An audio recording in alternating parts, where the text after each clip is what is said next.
Crimea में रूस की मिलिट्री ड्रिल खत्म, रूस ने अपनी फौज को पीछे हटाया। क्रीमिया से रूस के सैनिकों ने वापस लौटना शुरू किया। यूक्रेन के साथ जारी विवाद के बीच रूस का ऐलान। रूस के रक्षा मंत्रालय ने कहा यूक्रेन सीमा से कुछ सैनिकों को वापस बुला रहे हैं, हालांकि यूक्रेन को इन दावों पर यकीन नहीं। यूक्रेन की सीमा के करीब रूस के कुछ टैंक लौट रहे हैं। टैंक के काफिले को ट्रेन में लोड कर रवाना किया गया। कुछ ट्रेन से तो कुछ जमीन के रास्ते रूस के टैंक यूक्रेन की सीमा से वापस अपने बेस पर वापस लौट रहे हैं। तस्वीरें सामने आई। रूस ने अपनी कुछ सैन्य टुकड़ियों को यूक्रेन की सीमा से वापस बेस पर भेजना शुरू कर दिया है।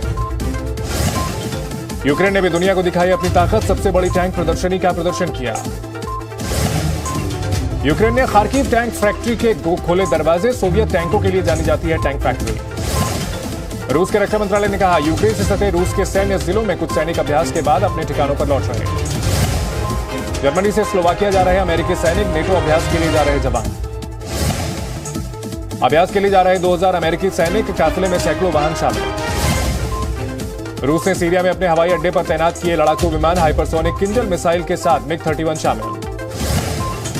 पूर्वी भूमध्य सागर में अभ्यास में हिस्सा लेंगे रूसी विमान, रूसी सैन्य गतिविधि में बढ़ोतरी का हिस्सा।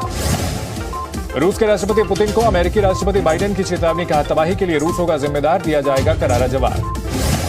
बाइडेन ने कहा अमेरिका और नेटो रूस के लिए खतरा नहीं, हम रूस के लोगों को नहीं बना रहे निशाना। बाइडेन ने कहा रूसी नागरिक हमारे दुश्मन नहीं, अगर रूस ने हमला किया तो बहुत नुकसान होगा। यूक्रेन पर संभावित हमले को लेकर बाइडेन ने कहा अगर हमला किया तो रूस के लिए बन जाएगा कभी न भूलने वाला घाव। रूस ने यूक्रेन पर किया साइबर अटैक, कई वेबसाइट्स पर पड़ा असर। यूक्रेन सरकार की एजेंसियों और बड़े बैंकों पर साइबर हमले की रिपोर्ट, यूक्रेन में हैकिंग ऑपरेशन तेज। यूक्रेन मामले पर ब्लिंकन ने रूस के विदेश मंत्री से बात की, अमेरिका की चिंता से रूबरू कराया। रूस के साथ यूरोपीय सुरक्षा पर वार्ता के लिए नेटो तैयार, रूस यूक्रेन संकट पर जोखिम करने पर चर्चा कम करने पर सहमति बनी। रूस के राष्ट्रपति पुतिन ने कहा पश्चिम के साथ काम जारी रखने के लिए तैयार, बातचीत के रास्ते पर जाने के लिए तैयार है। स्लोवाकिया के जोलेन शहर में होना है सैन्य अभ्यास, अभ्यास के बाद जर्मन ठिकानों पर लौटेंगे अमेरिकी सैनिक।